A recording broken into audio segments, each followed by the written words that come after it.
just risked $40,000. The last time we made an investment like this, it worked out, but there's no guarantee it'll work again. Specifically, we just ordered a new batch of tires for our electric longboard kits, and I'm gonna break down all of the costs and explain why we made such a big investment. Here at BKB, we design all of our own parts. This isn't something that's off the shelf directly from a factory. We have to open a mold, quality check it, and then go back to the factory with revisions. After this wheel was designed, you have to take the design and send it to a factory. And to get a mold open for a product like this is gonna cost you anywhere between $6,000 to $8,000. They open the amount of molds based on your order volume. If you're gonna order 1,000 wheels a month, they're gonna open, say, 10 molds so that they can produce 1,000 wheels a month. This is made from a really high strength rubber compound. The time it takes for the compound to cool after it's injected into the mold is so long that it would take them months to produce wheels if they only had 1 or 2 molds. So they have to open up quite a few molds so that they can produce them in a timely manner. Because it's so expensive to open a mold, it's very important to do R&D and quality testing after the first batch. When we received the first samples, we weren't happy with the quality of the tread and also the quality of the compound. And that cost anywhere from $1,000 to $2,000 to get them to modify the molds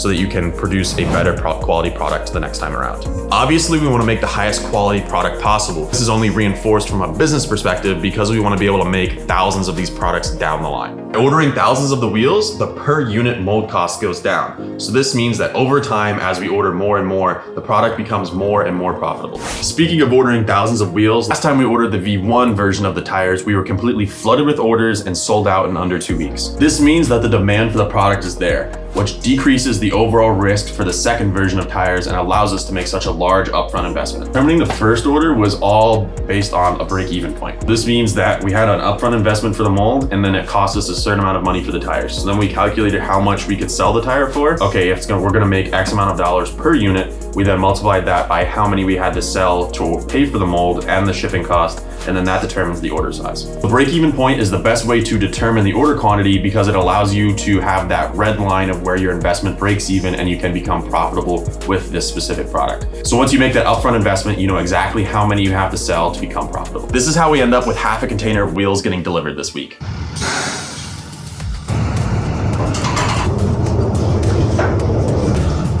I mean, these are a lot of wheels. The delivery process honestly went pretty quick. He showed up, he left within 10-15 minutes. So we've got all the tires here.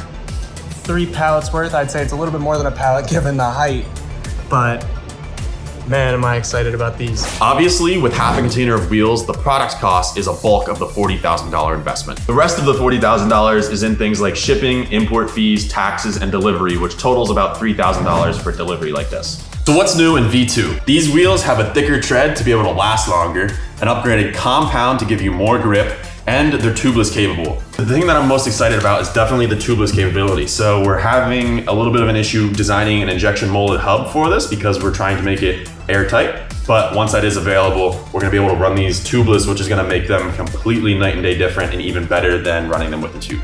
This is gonna be great for Quentin because he gets emails every single day asking about when the tires are gonna be back in stock, so he can just send people the link to buy the tires instead of saying, oh, they're gonna be here in a month or 2 months or 3 months whenever he was emailing them.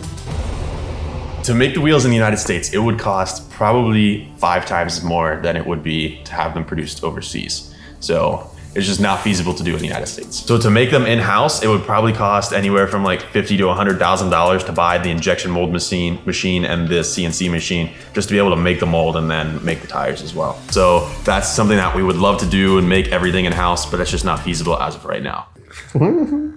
This is funny. Let's not go in the video, man.